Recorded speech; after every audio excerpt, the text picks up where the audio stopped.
Mr. Secretary, thanks so much for taking your time. In 2022, about 18,000 people from India have applied for political asylum in Austria. For several months, there was no other country with more asylum seekers here. How would you explain that? Well, I mean, I don't know the numbers. If you say so, I have to take you at your word. But my sense is that when it comes to irregular migration, sometimes, you know, because these are done by syndicates and gangs, you never know where they end up with.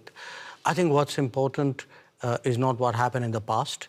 It is that we have a commitment to ensure that movement and mobility is legal. We would like a regime, an agreed regime for that. It's good for the global workplace. It's good for the Austrian economy. And we have, that's one of the outcomes of my visit to Vienna.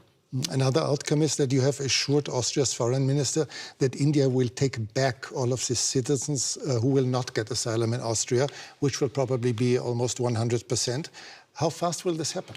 You know, look, in terms of our citizens, if they're proven to be our citizens, we obviously have an obligation in that regard. But what is important for us is to validate the fact that if there's somebody who's staying illegally, that they are our citizens. And if there are citizens, usually we work it out between the governments concerned. I can't give you a time frame on it because it depends on what is the level of proof that is provided for us and what are the preparations on the Austrian side. So you did not agree on a time frame today? No, we didn't. Frankly, we didn't get into that kind of discussion. That is for the immigration people to decide. As foreign ministers, what we did was to work out an agreed mobility and movement regime. So we were looking for solutions. We weren't into the details of returnees' problem. That there are other people whose jobs it is to do that. Let's talk about the war in Ukraine. As you are well aware, the whole world noticed that India, as a very influential country, has never publicly condemned Russia's assault and invasion into a neighboring country. Why is that so? Can you really be neutral in a war for which obviously one side bears all responsibility? Well, look, I think in international relations, you have sometimes very complicated situations. Where we are concerned, we have always taken the position that the way out is for the countries concerned to get back to dialogue and to diplomacy. I'll come to that soon, but is this a complicated situation? Is this really complicated? There's just one big country invading its neighbor. No, look, I can give you many instances of countries who have violated the sovereignty of another country. You know, if I were to ask where Europe stood on a lot of those, I'm afraid I'll get a long silence. So do understand one thing. At the end of the day, we make judgments in foreign policy based on what we think are our long-term interests and what is good for the world. But you and Prime Minister Modi have already said that regularly call on both sides to stop the war and to negotiate. However, can one really urge Ukraine to stop defending itself? After all, there are no Ukrainian tanks in Russia. There are Russian tanks and planes and missiles destroying Ukraine. No, I think that's a bit of a misrepresentation. I think what we do is to say, get back to dialogue and diplomacy. There was dialogue and diplomacy in the early days of the conflict. So it's not that it didn't happen. So it's not for us to put conditions and to say this country is equal to that country. That's your judgment. But shouldn't you urge Russia to stop the war? I think we have been very clear that this conflict is not in anybody's interest, including theirs. But you wouldn't say it more explicitly? I'm a diplomat. It is my job to conduct foreign policy which serves my national interests and which serves what I believe is a long-term pathway towards peace and dialogue. Let's talk about India's interests. India does not take part in Western sanctions against Russia, but has increased its imports from Russia 5 times since the war began. By this, are you not helping Moscow? Are you not financing Russia's war? You know, Europe imported in the same period 6 times the energy which India did. So Europe decreased its imports a lot and dramatically since the war started. You multiplied yours. No, essentially, if it is a matter of principle, why didn't Europe cut on the first day? Why didn't we see on 25th of February a complete cutoff of energy imports from Russia? But you can't say it's my principle, but by the way, I will do it by my timing. Okay, but isn't it the difference between decreasing your imports but still making sure that Europe is not freezing to death in the winter, or just increasing your imports by 5 times? No, Europe has managed to reduce its imports while doing it in a manner in which it is comfortable for Europe. Comfortable? It's manageable. It's maybe a little bit of an overstatement. Now, if at 60,000 euros or whatever is your per capita income, you are so caring about your population. I have a population at $2,000. I also need energy. I'm not in a position to pay high prices. The price of oil has doubled. So, and what Europe is doing is also moving into the Middle East and diverting production out of the Middle East into Europe and raising prices. So European actions actually are putting pressure on the global oil markets and on my imports as well.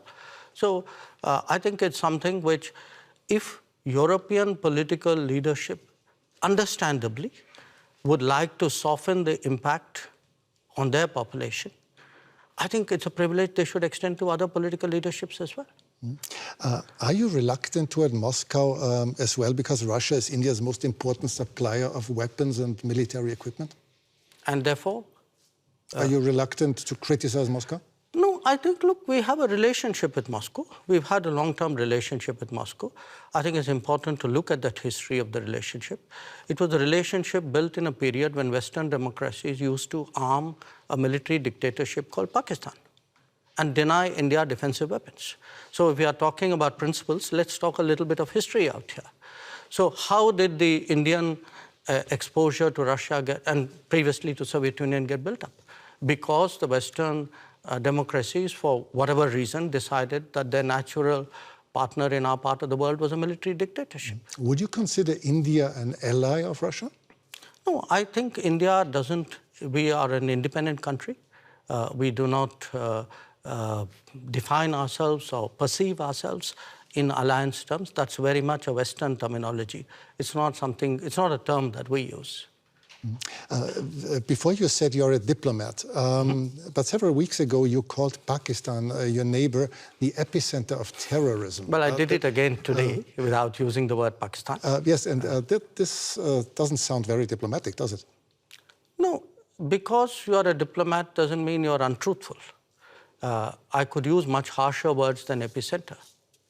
So believe me, considering what has been happening to us, I think epicenter is a very diplomatic word, because this is a country which has attacked the Parliament of India some years ago, which attacked the city of Mumbai, which went after hotels and foreign tourists, which every day sends terrorists across the border. But of course not as a country. Well, if you control your sovereign space, which I believe they do, if the terrorist camps operate in broad daylight in cities with recruitment and financing, can you really tell me that the Pakistani state doesn't know what's going on? Especially if they're being trained in military-level combat tactics. So, you know, when we speak about judgments and principles, why don't I hear sharp European condemnation of these practices which have been going on for multiple decades? Does the world have to be concerned that there someday will be a war between India and Pakistan? I think the world has to be concerned that there is terrorism going on, and the world often looks away. The world often feels it's not my problem because it's happening to some other country. I think the world needs to be concerned about how sincerely and strongly it takes up the challenge of terrorism. But has the world to be concerned about the future war between India and Pakistan? I think the world needs to be concerned about terrorism. That's what you said. Yeah, sure. Because look, if you pose it the way you do, that's like giving a free pass to terrorism, saying, you know, let's worry about the next consequence of it. I am worried about the terrorism. Okay, let's change the subject. You frequently said that India has a very complicated relationship with your neighboring China. Many people around the world are quite concerned that China might, in the near future, intervene militarily in Taiwan. Do you share this concern? I think there's a larger concern which is based on our experiences. The concern is that we had agreements with China not to mass forces in our border areas. And they have not observed those agreements, which is why we have the currently tense situation that we do. We had an agreement not to unilaterally change the line of control, which they have tried to unilaterally do that. So there is, I think, a perception that we have which derives directly from our experiences. Now, where else the status quo may change or not change, I would hesitate as a foreign minister to predict publicly. I may have my own views and assessments. But I certainly can share my experience, and my experience is that written agreements were not observed, that we have seen levels of military pressure which in our view has no justification. China would say the opposite. They would say that India had not obeyed different agreements. But obviously, you see it No, otherwise. I think it's difficult for China to say that for this reason. The record is very clear because today, there's a lot of transparency. You have satellite pictures. If you see who moved the forces to the border areas first, I think the record is very clear. So it's very difficult for China to say what you suggested they could. India will probably overtake China as the world's most populous country within this year. Is this fact of any political significance to India, or is it just a mere statistic? We'll know that when we reach there, won't we? Yeah, because we have never used numbers in that manner. Maybe other countries have. I would still say, to a large extent, it is a statistic, but you will have a situation where the world's most populous country is not among the permanent members of the Security Council. And what does it say about the state of the UN if that is the case? So it's a kind of both a yes and a no. It's partly a statistic, but I think it's a statistic which means a lot.